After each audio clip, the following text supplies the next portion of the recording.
Good morning. I'd like to welcome all of you guys aboard the Movie Sites and Ranch Tour. My name is Halem. I'll be your guide today. If you guys can hear me in the back, please give me a big aloha. Alright, guys. I appreciate that. Family, this time, just sit back, relax, and enjoy the ride. For everyone's safety is aspect, we do remain seated while the vehicle is moving and keep our arms and hands inside of the bus at all times. Please watch your step as you exit and enter the bus today. There will be 2 stops on this tour. We will be stopping first at our World War II bunker. We call it Battery Cooper. We got some really cool movie props and some World War II artifacts displayed in there for you guys today. So you'll have a chance to see that.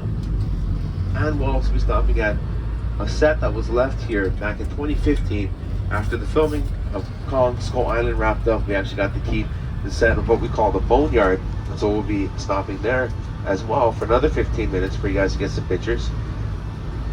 So when we stop today, if you guys have any questions or need anything, just let me know. I'll be more than happy to assist. Other than that, family, just sit back, relax, enjoy the ride as I share with you some of the information about Kualoa Ranch, some of the history, and definitely all the movie information today. We got several movie sets, a lot of movie sites and locations that we'll see that I'll be telling you guys more about. And if I can, maybe for certain ones, I might be able to show you even a couple movie clips, which unfortunately I only have on a phone. I don't have a big screen or anything like that, so it's something that I've collected myself. It's just on my own personal phone, so I can show it to you guys. So sorry, I know some of you guys in the very back might have a hard time seeing it, but I'm just going to try to hold my phone up high enough so at least you can see the clip, maybe give you an idea of the scene that was shot. Because some of these movies here, they shot very short scenes that lasted like 10 seconds, 7 seconds, so sometimes it's something you might not remember anyway. So I'll just play it out for some of these locations and then continue. But I'd like to start first of all with the history of the ranch. Kualoa Ranch is 4,000 acres. It is a family-owned ranch and business. The ranch is comprised of 3 ahupua'a, or land divisions, as they're called in English. Ahupua'a is the Hawaiian word for it. These land divisions extended from the mountain to the sea. So the ranch property is the same too. It extends from the mountain to the sea, all 4,000 acres. Once owned by King Kamehameha III, the king offered Kualoa to Dr. Garrett Judd, a friend of his, an advisor who worked for him for many years. Originally came here as a medical missionary to help the Hawaiian people with their medical needs. Practiced medicine for about 12 years before he was appointed as an advisor by King Kamehameha. But in 1850, was able to buy Kualoa from the king when offered to him that year. Later on, his son Charles Judd purchased the 2 larger adjacent ahupua'a, or land divisions, to the north and south of Kualoa, bringing the family's total holdings to over 4,000 acres. In front of us, you guys can see the movie set that was left here 10 years ago after filming, after Jurassic World had filmed here at Kualoa. Now, exactly 10 years ago, in April 2014, the movie production for Jurassic World was here filming, and they had quite a few sets on the property. This was just one of them. There was other sets like the Gyrosphere loading station. There was the Indominus Rex paddock. There was Owen's bungalow. So quite a few movie sets that were built here. Now this one was in the movie, even though it was in the whole scene was probably about 30 seconds. The gate itself was probably in the movie for about maybe 7 seconds of that whole 30-second scene. Where Zach and Gray were driving on the Jeep, driving through the gate. They have to crash through the gate to get to the other side. I do actually have a clip of this over here, guys, so if you can see that in the back, I'm just going to play this real quick.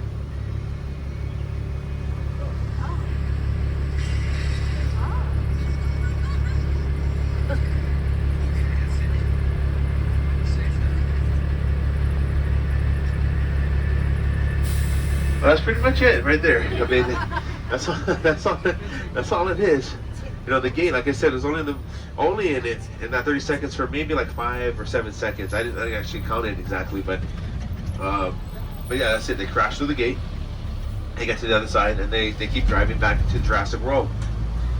Now they were supposed to be on the old Jurassic Park side, and that's where they found the Jeep. They found those old goggles. That was the point of the movie that director Colin Trevorrow decided to go full nostalgia, do all the old stuff from the original Jurassic Park into that scene. But it's pretty crazy now to think that it's already been 10 years since they filmed the movie this year, which means that next year will be the 10-year anniversary of the release of Jurassic World. It's already almost a decade old, if you think about that. But yeah, so 10 years ago they were here filming.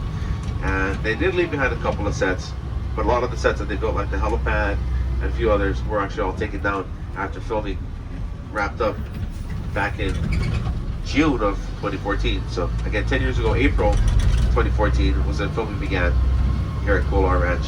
Now we're gonna continue up to the bunker. We're gonna see other smaller bunkers and pillboxes here alongside the road. Got a couple of them on your right side, and a few more up ahead. Built by the U.S. military beginning in 1942. Took about a year for them to complete it. So by 1943, all the bunkers were completed here. The whole airfield was done. There was an airstrip, 6,500 feet, extending all the way across the whole front part of the property. So from about down below here, behind where these bunkers are, at the bottom, that's where the airstrip would have began. It was somewhere down here. There were hangars that were built for the Lockheed P-30 Lightnings that were kept alongside the airstrip.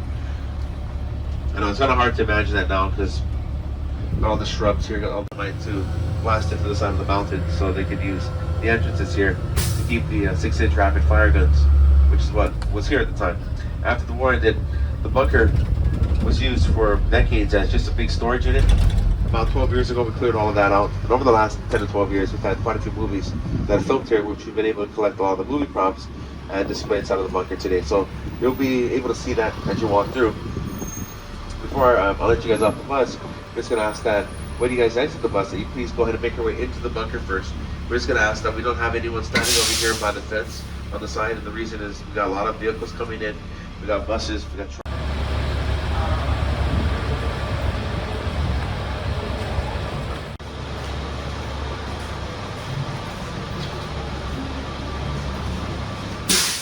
Emergency storage. Stand.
Does not live in the microwave. We live outside of the microwave, you know. So we're not limited to what's in the microwave because we created the microwave. It's the same as God created this outside of time, space.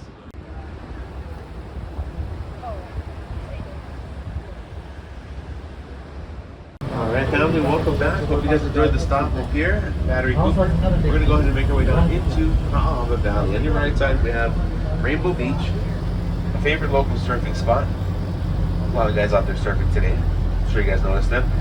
Running along the coastline here is Kamehameha Highway. It's the longest road on the island of Oahu, approximately 68 miles long. And of course, if you take the highway and drive north of Kualoa, about maybe 40 minutes, you get to the North Shore.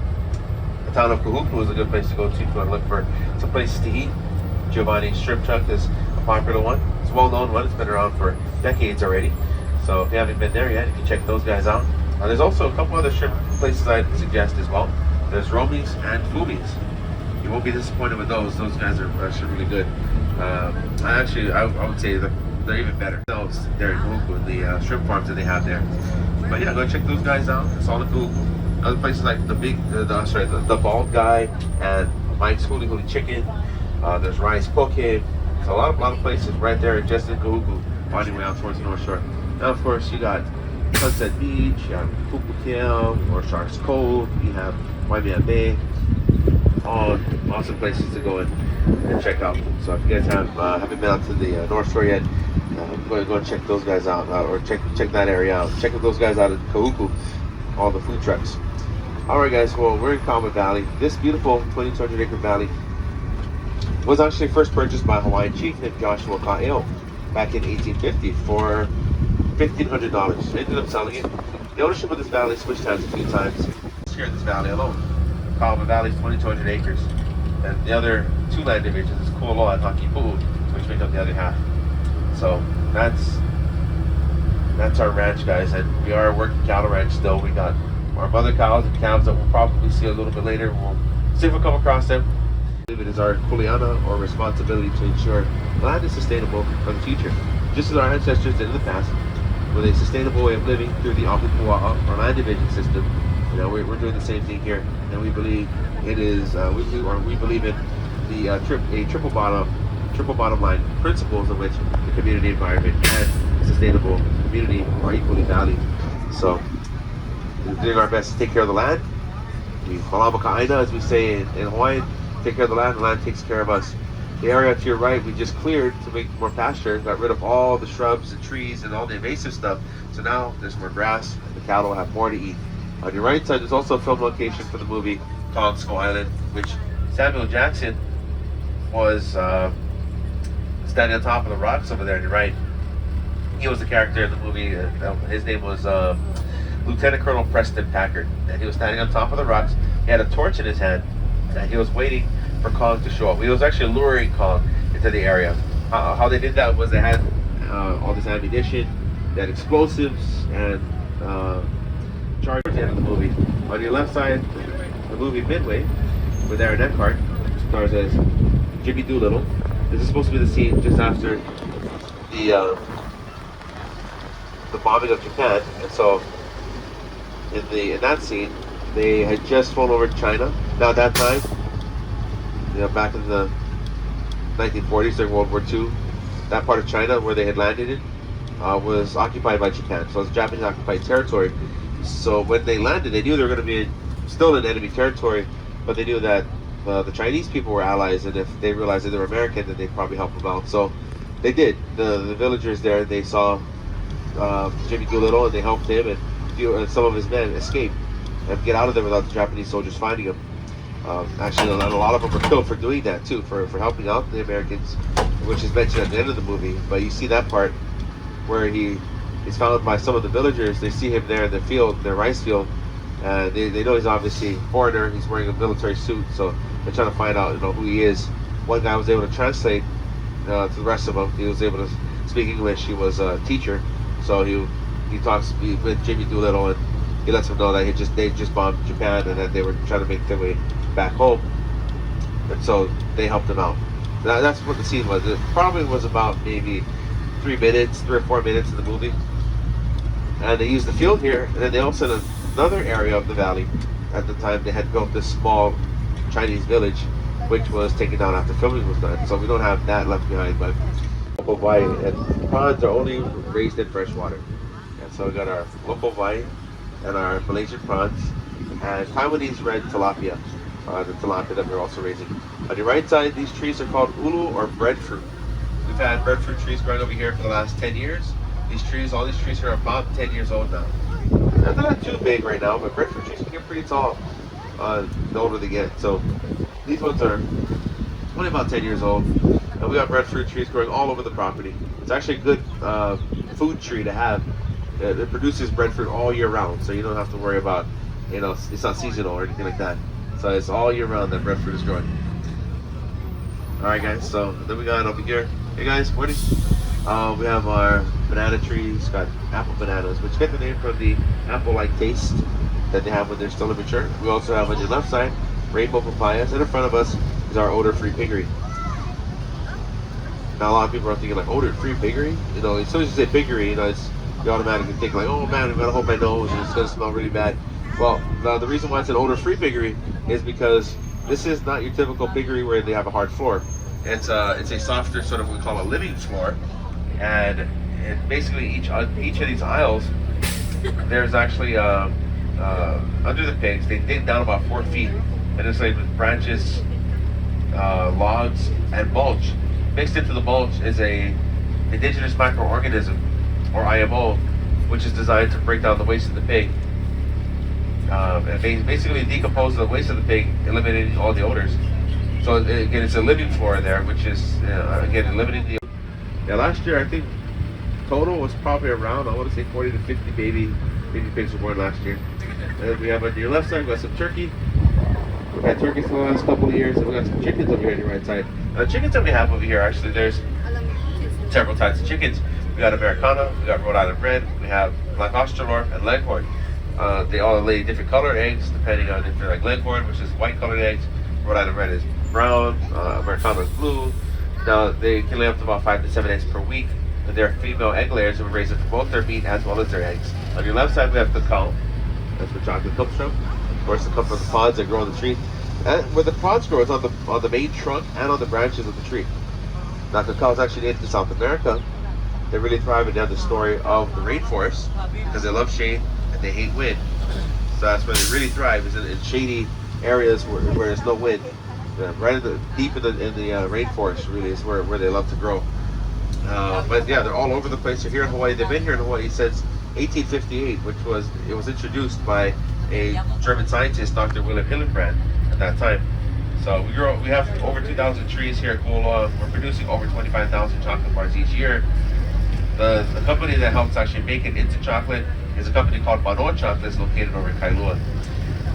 This is our Kaahaba Agriculture Center and Shade House on your right side. We got some dragon fruit going over here, and further inside we got some more cacao. Now, besides the fruits and vegetables that we're growing, we also have tropical flowers that we're selling as well. So we do grow some tropical flowers here.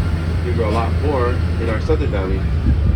Gingers, pelargonias, bird of paradise, all of that we grow over here. So it's all part of our beautiful flower arrangements that we will sell at our Kualoa Grove Market. By the way, the Kualoa Grove Market's open from 10 till 5, so feel free to check it out. I'd like to welcome you guys again to Common Valley, this beautiful 2,200 acre valley. Like I said earlier, has been in the family name, so this is all here, still family owned. Mountain to the sea.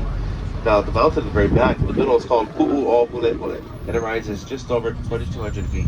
This over here on your left side is a Moai statue. It's a replica of the Moai statues found over the Easter Island.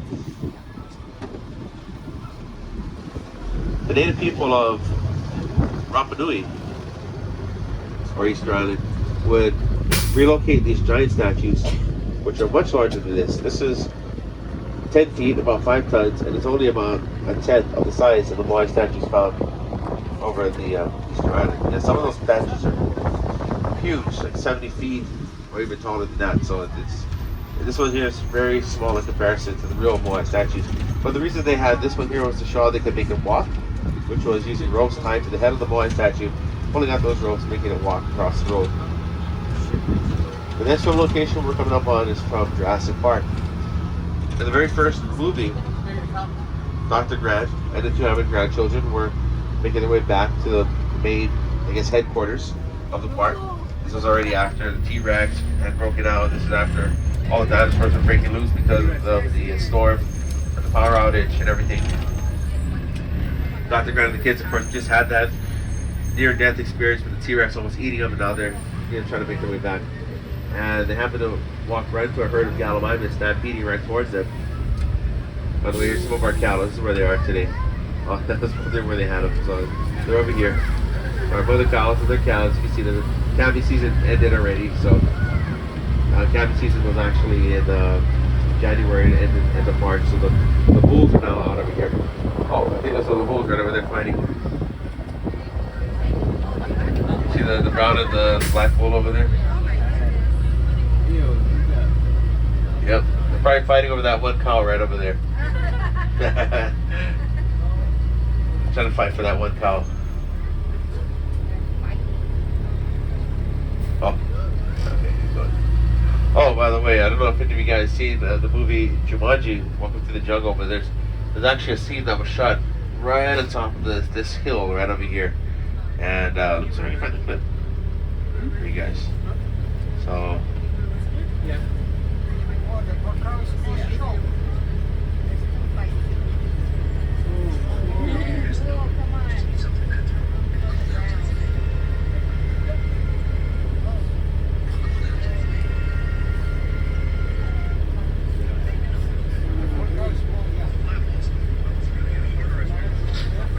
alright, you guys seen the movie Jumanji?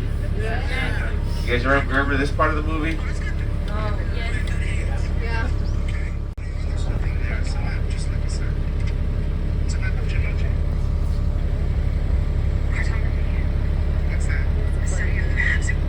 What else we got? For the cattle, I guess some of the cattle right over there. That part of the hill that's eroding. So that's the hill. That's the hill that they jumped in Jumanji, but that's also the hill that they used in Jurassic Park. So that's the one that Dr. Grant and the two of my grandchildren were on. They were chased down the hill, all the way across to the log over here on your left side. This is where they jump across. I'm sorry, jump over the log and hide underneath.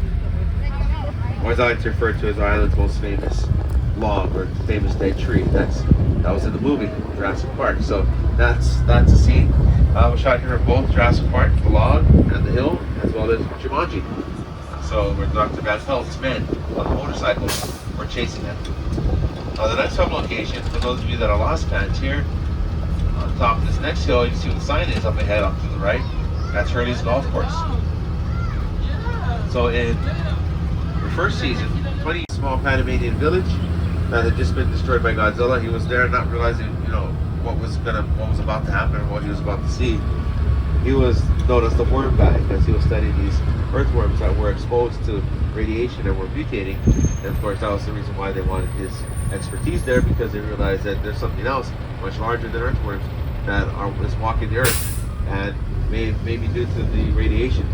And so, of course, it was the very first American version of Godzilla, which is the only version of Godzilla that was seen was in this movie, other than a few cartoons that was made. There was never another movie with this version of Godzilla ever done. So it was, I guess it was a mixed reaction. For those that are real hardcore Godzilla fans, didn't accept it. They rejected this. In fact, they named this one Zilla instead of God. They took God out of it because they said, no, this is not even Godzilla, this is just Zilla. So those that are really big into the Godzilla franchise, they don't even acknowledge this as Godzilla. But notice that the footprint only has 3 toes. The American version of Godzilla has 3 toes. The Japanese one has 4 toes. So anyway, just want to point that out too. If any of you guys have seen the movie Mike and Dave Need Wedding Dates, Zac Efron and Adam Devine both starred in the movie as Mike and Dave. Mike played by Adam Devine, and pretty funny guy. It's a funny scene in the movie where it was them and their dates, the girls, and they finally catch up where they find their sister who was getting married and her fiance, because he was driving really slow. He's just trying to be really careful. So of course they say, we're gonna come down to you, and the girls, they're like, oh no, we're gonna jump the hill, like, they're so, my middle name is Danger, and she jumps the hill, and so the other one goes that movie reunion free. And the 51st dates, Adam Sandler, Drew Barrymore, and Rob Schneider. Every day Henry was waiting for Lucy to go by, hoping to get her attention, whether it was having his Penguin Willie with a red Aloha shirt on to get her attention. That didn't work. Or his friend Ula, played by Rob Schneider, pretended to beat him up, and of course she notices Ula. She pulls over to the side of the road, she gets out her baseball bat, and she attacks Ula with the baseball bat, chasing him down the hill on your left side. Now, all that was shot right over here for 51st Dates. Now, there was actually several other scenes, including scenes in the Kualoa Cafe. That was filmed here, but that was actually in our Southern Valley, which is a completely different tour that goes down over there, but it was filmed out in our Southern Valley. So there were several other scenes, too, from 51st Dates that were filmed at Kualoa Ranch. Jumanji, besides what we just saw, also filmed over here on the right side, top of the hill. That was the transportation shed scene where Ruben Roundhouse does her dance fighting, knocking out the 2 guards while the rest of them break in to get to the helicopter. That was filmed up there. Then we have Pearl Harbor, was filmed on top of this hill. That was no one famous in this scene that was shot over here. Even though, Ben Affleck was in the movie, but not in this scene. There was like 5 boys that were camping, and this was supposed to be on the day of the attack, December 7th, 1941, in the film, and they're watching as the Japanese drones are flying past the mountain over here on your left side. Wind Talkers, Nicolas Cage and Adam Beach both starred in the film. Another World War II film, which is supposed to be the Battle of Saipan, probably the most epic battle scene in the whole movie. They had about, they had several hundred explosives that were used, as well as several hundred extras that were involved in filming the Battle of Saipan back in 2002. Triple Frontier is a filming back in 2018. For those of you who watched the movie, it's a Netflix original starring Ben Affleck, Charlie Hunnam, Oscar Isaac, Garrett Hedlund, and Pedro Pascal. It was right over here where the cocaine field was, where their helicopter crashes. This is where they tried to get over the Andes, couldn't make it, and the gearbox of the helicopter breaks. So they turn around and try to go back towards where the village was to land the helicopter, and they end up crashing it right in the middle of the cocaine field. Also, Mighty Joe Young did some filming over here right in front of us. That's where the village was. After filming was done, the entire village was taken down, nothing left behind for that production. Also, if you guys are into the whole MonsterVerse, which is the Godzilla and Kong universe, basically, there's a series called Monarch, Legacy of Monsters. It's on Apple TV. They released it last November, and it was every week an episode was released up until January of this year. I want to say about 13 episodes maybe were released. Second episode, they're supposed to be in the Philippines, and so this valley is supposed to be in the Philippines in that episode. And right on that road, they had, at the time they were filming it back in December 2022, they had about 3 massive blue screens right there, which was supposed to be the USS Lawton in the series. They find this ship, the USS Lawton, and it's also abandoned. It's in the middle of the valley. It's all rusted, and they find in the ship this giant dragon called an ion dragon that chases them into the bushes here. The episode ends with that, with the dragon chasing them as they run into the bushes. They dive into a big hole in the bushes as the dragon just swoops past them above them, and that's pretty much it. That's where the episode ends. Now there's the main actor in the movie, I would say, is Kurt Russell. He's actually, it's him and his son Wyatt. Now the reason why it's his son is because his son plays the younger version of the same character that they're playing. So they're playing the same guy. Kurt Russell played the older version. And we're always coming out here to retouch and make it look nice again. So we just recently did that. So you can see the thatching. It looks pretty nice. Just retouched it. The Hawaiian Village, or Kauhale as we call it in Hawaiian, was actually built just for education program to teach about our Hawaiian history and culture. This holiday over here, going next to this breadfruit tree, this one with the bigger wall, was actually seen in Lost in the final season 6, episode 9. And it was a flashback from the Canary Islands in 1867. The character was Richard Alpert, and he has long hair and beard, and he's riding his horse back home to get to his ill wife who dies. She was very sick. He gets to the house, she's worsened, and then she passes away. A few minutes later, then she had passed away. So that was in that beginning part of the episode, probably the first 5 minutes of that episode. Again, for those of you Lost fans that watched everything, I'm sure you guys remember that part. Tom Hiddleston, Brie Larson, John Goodman, John C. Reilly, and Samuel Jackson stars in the movie. So we are going to be stopping over here so you guys can get some pictures. But this is the boneyard. This is the scene where they're fighting that one skull crawler. So they want to use the boneyard as basically as a shortcut, or at least Lieutenant Colonel Packard wants to use it as a shortcut to get across to where the helicopter is to get to the ammunitions. Now, of course, they're being told not to by Hank Marlowe, played by John C. Reilly, but of course they don't listen to him, and they find themselves stuck trying to fight this.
Sometimes I want to drop her off and she just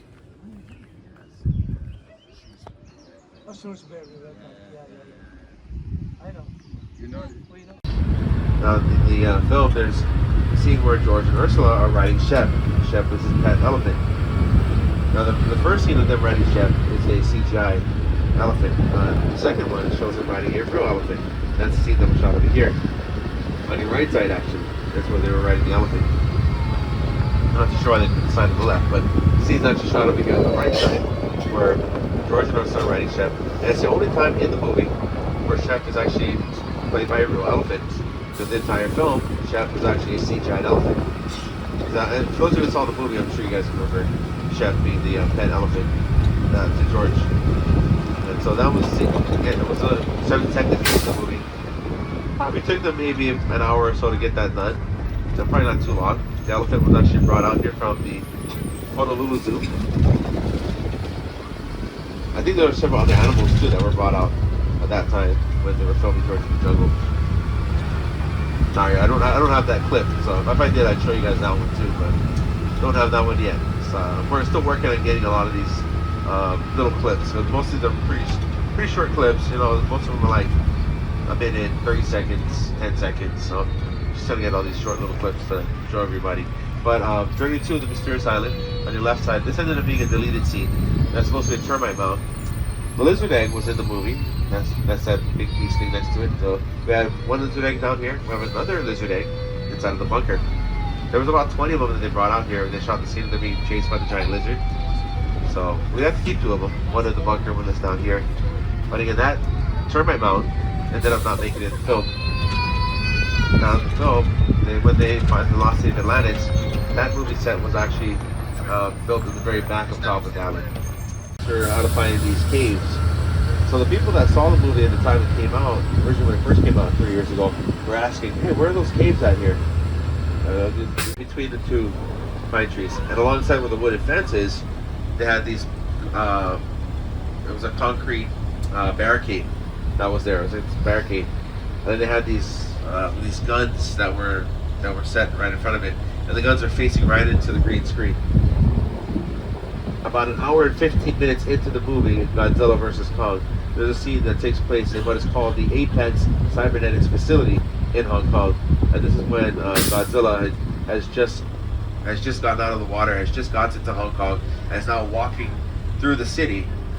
And while walking through the city, finds a spot where Godzilla then uses his atomic blast and breath to blast a hole directly into the ground and shoots it straight down into what they refer to as Hollow Earth in the movie. So if you guys aren't following the movie or don't know anything about the franchise, yeah, all this stuff sounds like gibberish. But yeah, it's a place called Hollow Earth. And for those of you guys that have seen the movie, the new one, Godzilla and Kong, the New Empire, it's in theaters right now. They spent a lot of time in Hollow Earth in that film. So in this one, they're just introducing Hollow Earth. And in the movie Kong Skull Island, they were actually hinting and just kind of referring to it, kind of referencing Hollow Earth. They hadn't yet shown it. They just we're kind of building up to it. But so this is supposed to be, again, the Apex Cybernetics Facility. And they're supposed to be looking down over Hong Kong, looking down at Godzilla as Godzilla's walking in. It's only the movie for about 7 seconds. That's it. Just a 7-second scene. They spent 4 days filming over here, by the way. So 4 days, and it was quite challenging to get our vehicles through because, you know, the set literally was that whole area.